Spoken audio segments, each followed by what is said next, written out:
Zelensky said Russia's proposal for ending their full-scale invasion is not doable and repeated his call for face-to-face talks with Putin. A US-backed aid group paused food delivery in Gaza after dozens of Palestinians were killed near distribution sites.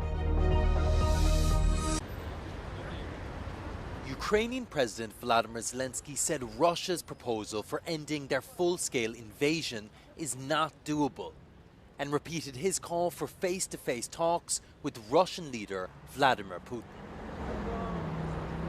In the second round of direct peace talks between Moscow and Kyiv on Monday, Russia presented Ukraine with a memorandum setting out ceasefire conditions. It included demands Ukraine has previously said are non-starters. We don't need to wait the time when he will be ready for the peace. And from him, we can't wait for his initiative moving to peace. We just have to pressure on him, and maybe we will get peace. And we are very close to this with sanctions and etc. But we need unity in it, in joint position. The Ukrainian leader said he sees little value in continuing talks at the current level of negotiations. He called for a truce with Russia ahead of a possible summit with Putin, potentially also including US President Donald Trump in an effort to remove obstacles to peace. An aid group backed by the US and Israel paused food delivery in Gaza after health officials said dozens of Palestinians were killed in a series of shootings near distribution sites. The Gaza Humanitarian Foundation said it was in talks with the Israeli military on ways to improve safety measures at their 3 aid distribution sites. The pause comes after Israeli forces acknowledged opening fire near a GHF aid distribution site in Rafah, killing at least 27 people. They claimed they shot at suspects who ignored warning shots and said they would investigate reports of casualties. Dozens of others were killed in the days prior, when the military also said it had fired warning shots. Thousands of Palestinians walked to aid distribution sites early each morning, desperate for food and hoping to beat the crowds. Humanitarian experts warned earlier this year that Gaza faced famine unless Israel lifted its aid blockade and stopped its renewed military campaign that began in March. The EU's 27 foreign ministers are scheduled to meet their Mediterranean counterparts from 10 non-European countries, including representatives from Israel, a senior Israeli official told Euronews. The participation of Israeli Foreign Minister Gideon Sa'ar is still to be confirmed, the official said. The EU Southern Neighbourhood Ministerial meeting is aimed at deepening the bloc's cooperation with Israel, as well as Algeria, Palestine, Egypt, Jordan, Lebanon, Libya, Morocco, Syria, and Tunisia. But the meeting comes at a time of unprecedented cooling of relations between the EU and Israel. EU Foreign Policy Chief Kaja Kallas stated last month that the bloc would examine if Israel has violated its human rights obligations under Article 2 of the EU-Israel Association Agreement.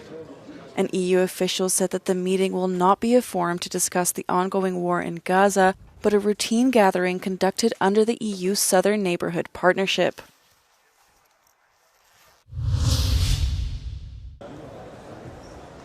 Muslims from all over the world have begun the once-in-a-lifetime pilgrimage called the Hajj. On Wednesday, pilgrims started their 5-day journey by circling the Kaaba 7 times in a counterclockwise direction. They then travel to surrounding sacred sites in Mecca, where they will immerse themselves in other religious rituals.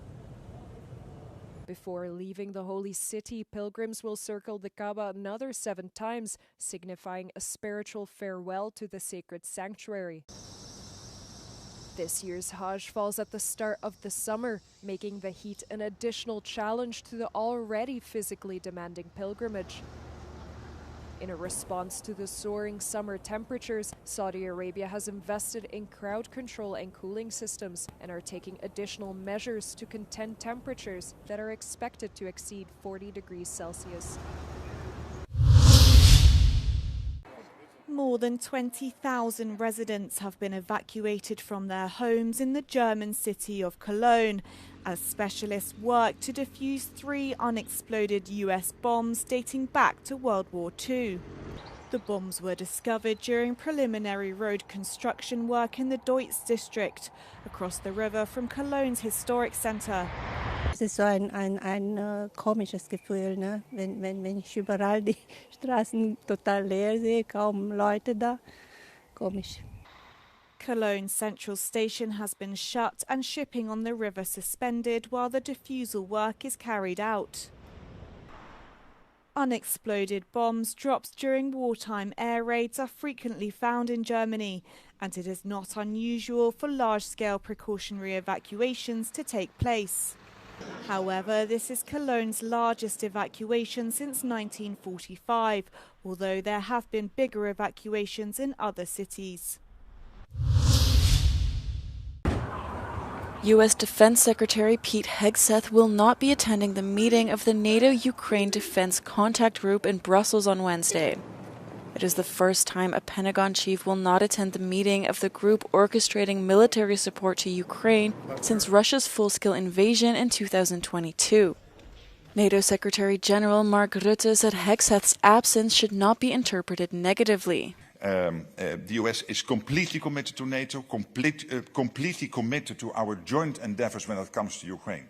There's no reason to doubt that. And whether someone is participating, yes or no, in each meeting, let's not forget, these meetings take place most of the times in Europe, so it will not always be possible for US officials to participate in every meeting. Hegseth will attend the meeting of NATO defense ministers on Thursday. Ministers are expected to finalize proposals to increase defense spending from 2% to 5% of GDP ahead of next month's summit in The Hague. Left Party MP Kanzin Kirkturk was thrown out of a German Parliament plenary chamber on Wednesday for wearing a T-shirt with the word Palestine written on it. Bundestag President Julia Klöckner explained that political statements expressed through clothing are not allowed, before asking Kirkturk to leave. Wir haben uns vereinbart, und das sind die klaren Regeln des Hauses, dass weder Aufkleber noch sonstige Bekenntnisse auf T-Shirts eine Rolle spielen. Klöckner added that she had asked Kirkturk in private to change her clothes, who had apparently refused. It's not the first time Kirkturk has sparked controversy. On her first day as an MP, she appeared in Parliament wearing a scarf resembling a Palestinian keffiyeh, a move which prompted members of the conservative CDU to push for an official ban on such symbols. The Bundestag's regulations do not clearly set out rules on clothing, but require deputies and visitors to dress in keeping with the prestige of the institution. Denmark has officially quit the Frugal Four to focus on rearmament. Prime Minister Mette Frederiksen has announced. Denmark joined the so-called Frugal Four during the 2020 negotiations on the EU budget. The group of fiscally conservative countries also included the Netherlands, Austria and Sweden. But as the new budget talks approach, Copenhagen wants to switch sides. As Danes, we will always be tough in the negotiations on the budget. We don't want money to be spent on nothing that is not necessary for Europe. So we will be tough, but being a part of the Frugal Four is no longer the right place for us. From now on, Denmark will have a more flexible attitude towards the common EU budget, Frederiksen said, insisting defense spending should take precedence over all other priorities. For me, the most important thing is to rearm Europe. That's my starting point, and that's my conclusion in all discussions. Because if Europe is not able to protect ourselves and to defend ourselves, then it's game over at some point. Denmark isn't the only one with a change of mindset. Sweden and Finland have also softened their positions, calling for fresh money to boost deterrence capabilities against Russia. The European Commission is expected to present the draft budget before the summer break. Once the proposal is on the table, the political debate will begin in full swing. Since the beginning of Russia's full-scale invasion, Ukraine's Ministry of Environmental Protection had to change its focus from managing the country's natural resources and addressing climate change to tracking each case of the environment being deliberately attacked. From February 2022 until today, Kyiv has registered and documented over 8,000 cases of Russia's crimes against Ukraine's environment, the country's minister told Euronews.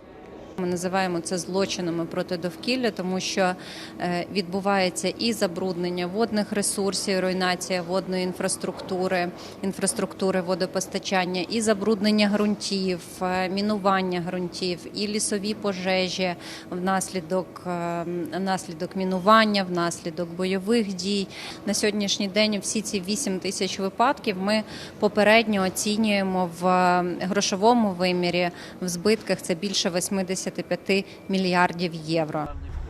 This number does not include the damage to the territories Russia currently occupies and therefore Ukraine cannot access. These losses also do not yet include the most recent Russian attack in February this year on the Chernobyl nuclear power plant and the damage to its safety confinement.